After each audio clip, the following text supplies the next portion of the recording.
Hello everyone, welcome to my podcast and YouTube channel. I've been inundated with lots of emails, messages, direct messages, and there's one recurring theme that seems to crop up, and it's how can I get my ex back? How can I make him or she love me? Well, I'm going to give you top 10 tips on ways that you can work on yourself to give yourself the optimum chance of trying to woo your ex back. So first of all, tip number 1 is be careful of what you wish for. Write down a list of that person's qualities and don't kid yourself, not sit here and blind ourselves over these visions of love if you never really did have a happy existence with someone.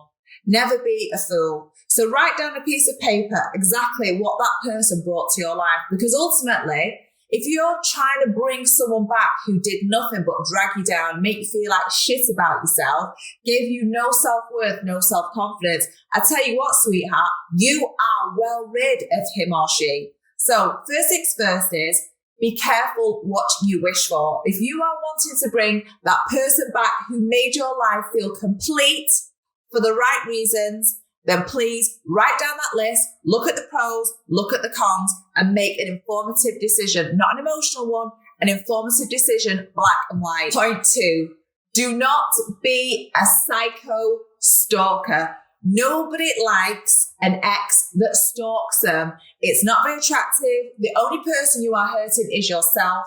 So do not go through their social media feeds. I know it's very difficult, especially when it's late at night and you might have had a few glasses of alcohol. But trust me, no one likes a stalker. If you think about it, you're in a field with a dog and you go running after that dog, what's going to happen? The dog will run in the opposite direction. Whereas if you're walking through that park, nice and calmly, and you see the dog over there, yeah, I'm using him or she as a dog analogy, and you see them in the corner of your eye and just walking across the park casually, that dog will slowly come back to you. So being a stalker is only going to sabotage yourself. You're hurting yourself. Who gives a shit what they're doing? Leave them to it. Let them fill their boots, get on with their life, find fulfillment. If you are meant to be, you will get back together. But stalking someone, 1, if they know you're stalking them, it makes them run a mile. And 2, it's self-sabotage. Do not do it. Point 3. I'd like you to build a mood board. When I talk about a mood board, I literally get a big piece of paper and I write down all my goals, objectives. There might be somewhere on holiday that I've always dreamed of going to. If I see it in a magazine, I'll cut that little section out, put it on my piece of paper. That's a dream place that I'd like to go to. Set things that I've always wanted to do with my girlfriends, with some of my guy friends that I've never ever had chance to do. Now is my time. I'm going to make this time while I'm on my own, rebuilding myself, fixing myself. I'm going to have a little tick list of things that I'm going to accomplish in the not too near future. So while you're busy making plans for you and getting on board your own journey, you become a lot stronger mentally. When you've broken up from someone, it's horrible. The heartache, the pain, the tears, the anguish, the jealousy, the sadness, the feeling incomplete, all of those things will subside over time.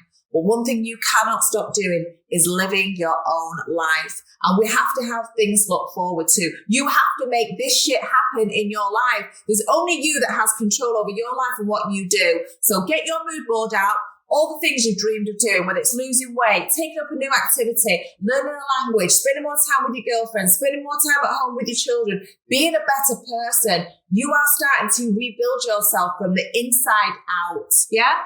No one's going to stop you from doing that apart from yourself. So get your mood board out and write down a list of all the things that you're going to accomplish this year and start to tick them off. It's so self-rewarding. Check me out, guys. I do this shit all the time. And I feel epic when I've done it. And when I've ticked something off that mood board, woo, I know I'm flying. Point number 4, no self-abuse. When we talk about self-abuse, pain is a horrible feeling. If you have left someone and you're feeling the pain of that relationship breaking down, or someone has left you, or it just hasn't worked for both of you, that pain is a terrible, uncomfortable feeling. And what's the easiest thing to do when we feel pain?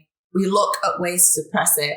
Whether that's being loose and promiscuous, thinking that jumping into bed with somebody else is going to make you feel better, whether it's turning to alcohol, whether it's going to the doctors and abusing yourself with prescription drugs, or whether you're taking illegal substances.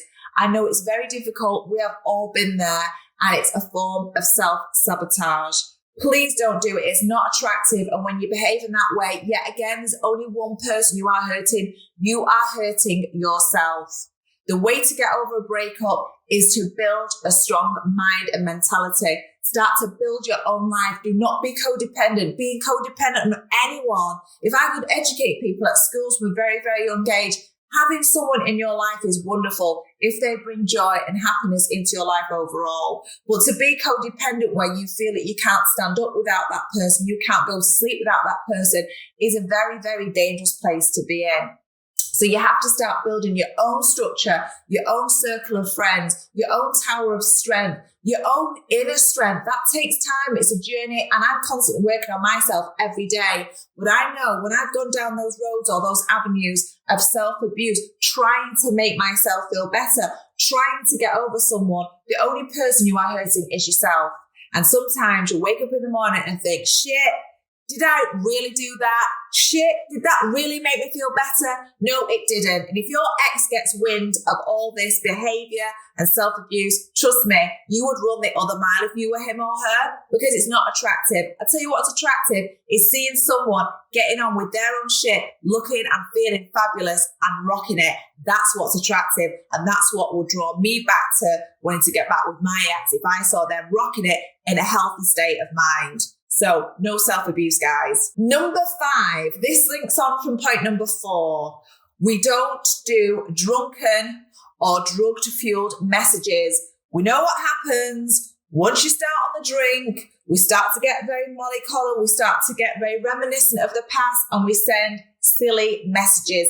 Messages where we're vulnerable, desperation, we look easy. You are none of those, sweetheart. So after 9 o'clock, do me a favor, no stalking social media and no drunken texts or voice notes. It's not healthy and it doesn't look attractive. So do me a favor, switch your phone off, put your phone in airplane mode, give yourself a chance to heal, cry, let your emotions out. Do not suppress it and then act like a dick. Because if your ex is getting drunk and silly, vulnerable messages from you, it stinks, it ain't attractive. And while they don't hear from you, they might start to wonder, what the hell are you up to? Yeah, what the hell you're up to is you're working on yourself from the inside and out. And that is very attractive. Point number 6, this is setting personal goals. We all find people that are determined, go-getters, people that achieve something. These are really attractive qualities in someone. And there's no better place than setting goals than starting with yourself. So I want to feel and look good about myself. So what do I do? There's no point in me sitting here saying, I want to feel good, I want to look good, I want to create a really healthy headspace in my mind if I do not implement these things into my life. So what do? Yeah? I go to the gym. There's no excuses, guys. I can't afford it.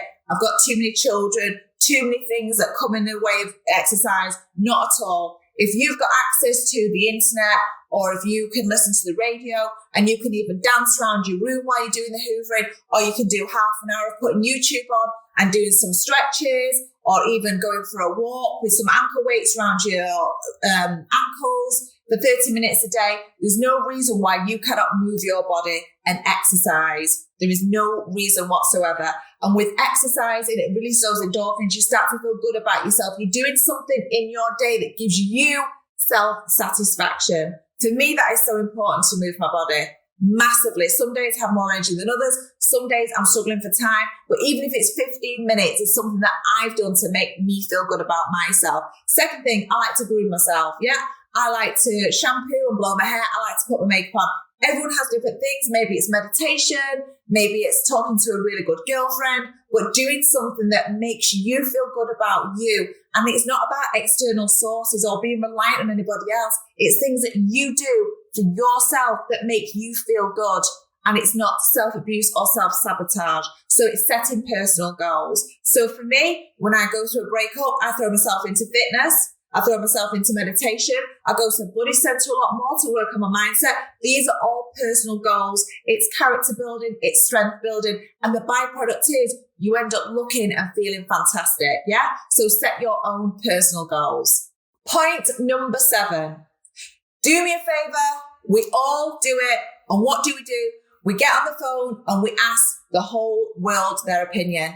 Well, she did this and he did that and I did this and what do you think? What do you think? If you ask the world, you're going to get a multitude, a wave of different people's opinions. And to be honest, it doesn't really matter what other people think, say or do. This is your life. This is your choice. And these are your life choices and decisions of who you choose to spend your time with. So asking this friend and having your head swayed one way, asking another friend their point of view and they say something totally different, you will end up bemused and confused in a whirlpool full of everyone else's opinions. And everyone else's opinions doesn't really make a difference because ultimately it's down to you. This is your life, your choice. You've got to make a decision. Is this person good for you? Is it right for you? Is it something worth fighting for? Or is it time to break away? And did it break away for the right reasons? And you are not meant to be together. So please keep your own counsel.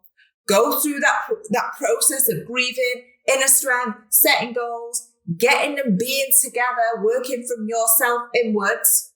Don't ask the world their opinion because ultimately they haven't got all the answers. You have. It all comes within you. Okay, point number 8. We see, we do, we think, we feel, we are. Wow. So what do I mean by that? Positive affirmations. There are times when we get knocked on a daily basis, on a weekly basis, especially in a relationship breakup where we lose who we really are. We lose our self-worth. Sometimes it's very difficult to give yourself some self-respect and some self-esteem. But one thing you can do is you can try to impregnate those thoughts into your head. And it's very difficult to do on your own, but there's so many mentors out there on YouTube that do positive affirmations. When I'm having a really poo day, the first thing I do when I come home, apart from saying hi to my son and feeding him and saying hi to the dogs, I will sometimes get into bed. That is my sanctuary. That's my safe place. I'll put my AirPods on and I will listen to positive affirmations. I am powerful. I am strong. I can control my future. I will become more powerful. I can say no. I am deserving of love. And all these positive words, positive affirmations, if you listen to it enough times, you will start to believe it. Positive affirmations are a fantastic way of changing your mindset. If you are struggling and you really have a lot of negative self-doubt and self-loathing and lack of self-worth and lack of self-love, positive affirmations are the way forward. I frequently tune into them when I'm having those shit days where I tell myself I can't do something. Positive affirmation comes on and within 10 minutes, I fucking can, yeah? This bitch has still got fire in me and she's still burning. I'm not yet about to have the bucket of water thrown on me and be put to rest just yet. So get your fire, stoke your fire up, get your positive affirmations on for those times when you are full of self-doubt and lack of self-love. Please, positive affirmations are the way forward. Number 9, this is something that I really struggle with, but you have to let it out. No one likes to cry. No one likes to feel pain. Pain is uncomfortable. As human beings, we naturally want to find a way to suppress it, bury it, park it somewhere else, save it for another day. And if you suppress the sadness and you suppress the grieving and suppress the loss, it's going to come out somewhere else in your life. It's almost like a vase full of water and you can't keep filling that vase full of water and expect it not one day to overspill. And you might be very good at masking things for a certain amount of time. But ultimately, if you don't deal with the shit and you don't go through the pain and the grief and the tears and allow yourself to fully grieve, this vase is going to build up and at some point it is going to overflow and you're not going to be able to control yourself or your actions or your behavior or some of your life choices. So it's not nice, but you have to cry. Let the tears out. Last but not least, number 10, this is very attractive. Be your own best friend, yeah? Know how to look after yourself, care for yourself, depend on yourself. When you're your own best friend, you can look out for yourself a lot better. So for me, I don't really depend on anybody else for strength. I look towards me, and the days that I am really down, I'll do all of the other things above. And looking at the picture of those 10 points there, that makes you a stronger person inside now. And I tell you what, if your ex has got anything about him or her and you want to make a go of it and you know they're worthy of having that person in your life, if you work on yourself, if your paths are meant to cross, it's meant to be, it will happen. And you know what? You've taken good care of yourself, and that is very, very attractive. Nobody wants some drunken fool who's out to self-sabotage, who is stalking their ex. That is not attractive. So implement those top 10 tips. If you want to get your ex back, work on yourself, and trust me, the universe will bring you exactly what you're meant to have.